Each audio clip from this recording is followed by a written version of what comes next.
Good Sunday morning to you. A special thank you to each of you that are here on this very rainy, heavy rain morning. As we were saying, we got the few, the faithful, the cornerstones. I think we can just go ahead and take that. No one's here to say that's not true. We're not. So we can go ahead and just claim that for ourselves. So I am glad to be here today. Thanks for being here. We are Presbyterian Church of the Covenant in Greensboro, North Carolina. Welcome to those here in person. Also, welcome to those who are joining us online. We are glad that you are with us. You can find out more about us at athinkingchurch.org. We appreciate you doing that. There's also a donate button. As you're watching online, you're probably seeing that this isn't the highest quality broadcast that you've seen online, but it's what we can do. But we do count on your donations so that we're able to do this and at some point maybe upgrade it and make it a little better. So please consider doing that. For those that are here, remember that our offering basket is on the back table. Take an opportunity to catch that before you go out. And of course, we have Hope and Honor on with us today. Thank y'all so much. It's always a real joy to have you with us. I'm going to do a couple of readings, and I know you'll get rid of that and finish it fast so we can get back to them. So we're going to do just that. My first reading is coming from Matthew chapter 6, verses 19 through 21. You know, it's interesting, from time to time, I intentionally read from the King James Version because there's a particular church member who always asks me to read from the King James Version. They're not here today either. So we'll read it anyway. Hear now these words. Lay not up for yourselves treasures upon earth, where moth and rust doth corrupt, and where thieves break through and steal. But lay up for yourselves treasures in heaven, where neither moth nor rust doth corrupt, and where thieves do not break through nor steal. For wherever your treasure is, there will your heart be also. Then we have blessing, meaning to the reading of these words. I also want to read to you from a writing by Dr. Yuval Noah Harari. Some of you may know him. He's a professor from the Department of History at the Hebrew University in Jerusalem. But you may know him more from the fact that he's the author of this amazing book called Sapiens, A Brief History of Humankind. He has this to say: the capitalist and the consumerist ethics are two sides of the same coin, a merger of two commandments. The supreme commandment of the rich is invest. The supreme commandment of the rest of us is buy. The capitalist consumerist ethic is revolutionary in another respect. Most previous ethical systems presented people with a pretty tough deal. They were promised paradise, but only if they cultivated compassion and tolerance, overcame craving and anger, and restrained their selfish interests. This was too tough for most. The history of ethics is a wonderful, sad tale of wonderful ideals that nobody can live up to. Most Christians did not imitate Christ. Most Buddhists failed to follow Buddha. And most Confucians would have caused Confucius a temper tantrum. In contrast, most people today successfully live up to the capitalist consumerist ideal. The new ethic promises paradise on the condition that the rich remain greedy and spend their time making more money, and that the masses give free rein to their cravings and passion and buy more and more. This is the first religion in history whose followers actually do what they're asked to do. How though do we know that we'll really get paradise in return? We've seen it on television.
My message this morning is entitled, A Little Less Consumeristmas.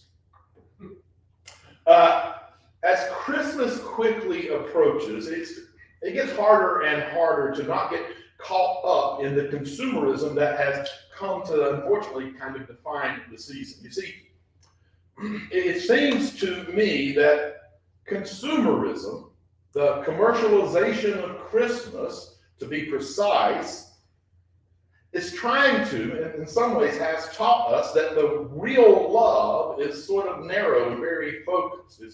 It's centered around only the people that are closest to us. And then on top of that, consumerism teaches us that we express that love best in giving our loved ones stuff. Now, if we listen to TV ads and even the culture itself, we're left to believe that that kind of thing is the perfect expression of love. What those ads and even culture itself distracts us from is seeing that this is a crazy number, y'all, the nearly $1 trillion, not billion, $1 trillion that we Americans spend on Christmas could have ended world hunger 25 times over. Consumerism, or what I call consumeristmas, distracts us from realizing that the money spent on Christmas gifts online alone, just the ones online, could have easily have provided everyone in the U.S. with health care.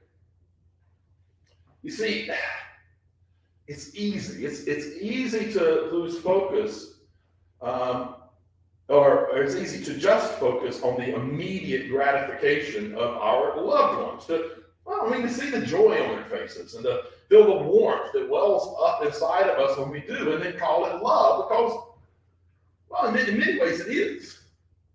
But it's really only a small part of Christian love, of spiritual love. You see, the problem with consumerism is not that the problem with consumerism is that it not only leaves a lot of folks out, but it hurts more people than we usually manage to realize. It favors the wealthy and the well-to-do over those who struggle to put food on the table. It favors those in industrialized nations over those in third world countries. It promotes those who already have plenty in getting more, and unintentionally leaves those with so very little getting less and less and less. Religions across the world, as well as human secularism, teaches us that we need to learn to love more fully. It's easy enough to love those who are close to us, but we're encouraged to grow in love, to spread it wider, to extend it to all people, even to people we don't know, even people we don't like. Truth be told, it's a lifetime pursuit. After all, there's always space to make room for more love. So how do we refocus our lives to move away from consumeristmas and focus more on a true meaning of Christmas, a love for all? How do we move further away from lives of consumption towards a life more compassionate, more loving? Amidst all of this season's consumption, groups like AdventConspiracy.org are advocating for a change from consumption to a more compassionate, more loving life. What if this Christmas season, we move away from the more narrowly focused expressions of love that comes with consumerism and move towards ways of sharing a love that is more broad in focus. What if, in addition to giving presents to our family and friends, what if we put that same amount of time and effort that we put into spending and shopping for them? What if we put that effort into spending time with them, the same amount of time with friends and family? Giving them our presence, our physical presence, rather than substituting it with our bought presence. Take it one step further. What if, rather than spending all of that money on each other, what if we spent part of it on those who already have too little? What if, as one of our gifts to our friends and family, instead of fulfilling their perceived needs, we filled the real needs of people around the world? Just like we're doing as a church.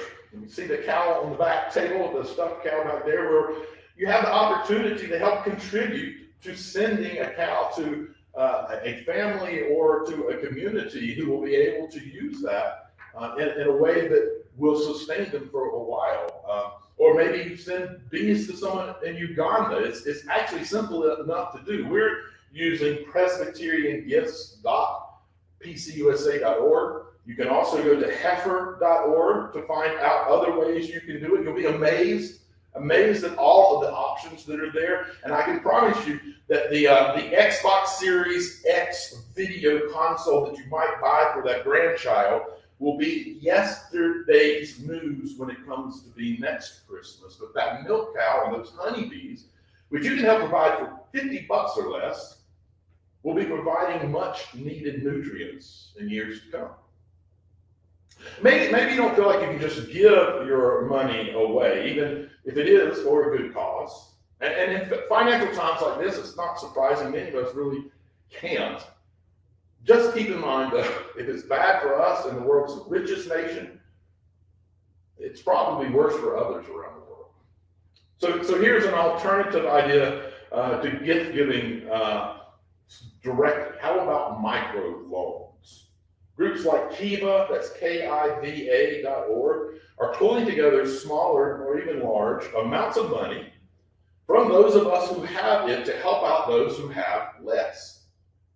And it ends up being an opportunity for those in third world nations or those going through difficult times to intervene on their own through hard work and take out small loans that they then can pay back later. It changes lives in a way that they wouldn't have been able to because they wouldn't have had access to those loans any other way.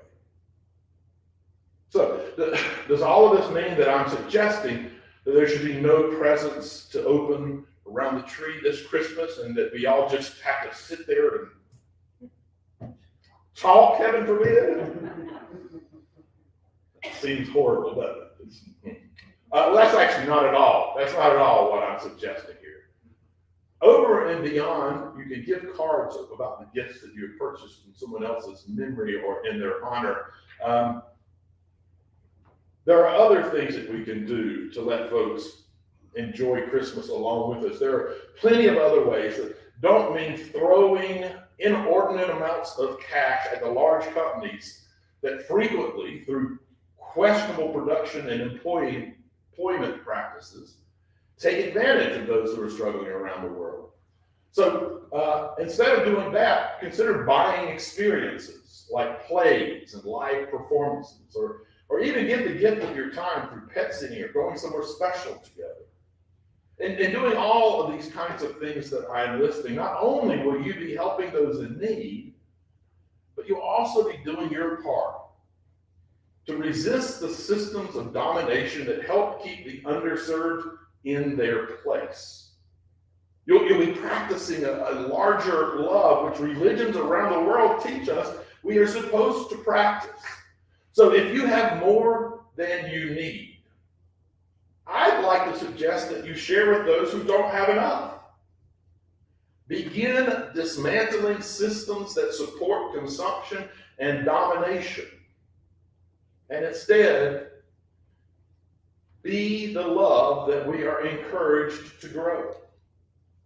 I'm simply suggesting that we should stand more strongly in our convictions and start looking critically at the consumer-oriented system out of which we all tend to operate, whether we want to or not. As much as we can, we should stop shopping at stores that get their goods from places that require workers to perform for little pay in substandard and sometimes unhealthy working conditions. We should work diligently to stop buying food from places that take advantage of migrant workers, overlooking their human rights in their effort to provide cheap food. We should stop allowing our consumer-oriented lifestyles to destroy our environment. We should show compassion to workers around the world by buying fair trade goods. And if you're not aware of where or how, just go to fairtradeamerica.org and you can find out plenty about it. We should do that so that we can be assured that no one is being dominated or taken advantage of because of our financial support. We can practice love that large. This Christmas, let's honor the season. Let's truly honor it by giving the world the greatest gift we can give it: love. Let's take a stand against our consumerism-oriented system and adopt instead a more loving system of compassion. Education's the first step, so go learn about things like fair trade goods and Advent conspiracy, and start living an even more compassionate and loving life. This Christmas, let's give the best we have. Let's deny the shallow consumerist disposition of the systems of domination and leap into the depths of a life lived in a more compassionate and loving way. This Christmas, let's begin living lives that will allow us and people around the world to have a taste of what the real Christmas spirit is.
come to a time now where we are invited together to turn inwardly, individually, in a time of prayer, a time of meditation.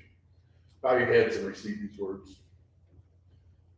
In the midst of our preparation for Christmas, we are reminded of those who find it much more difficult to find joy in the season.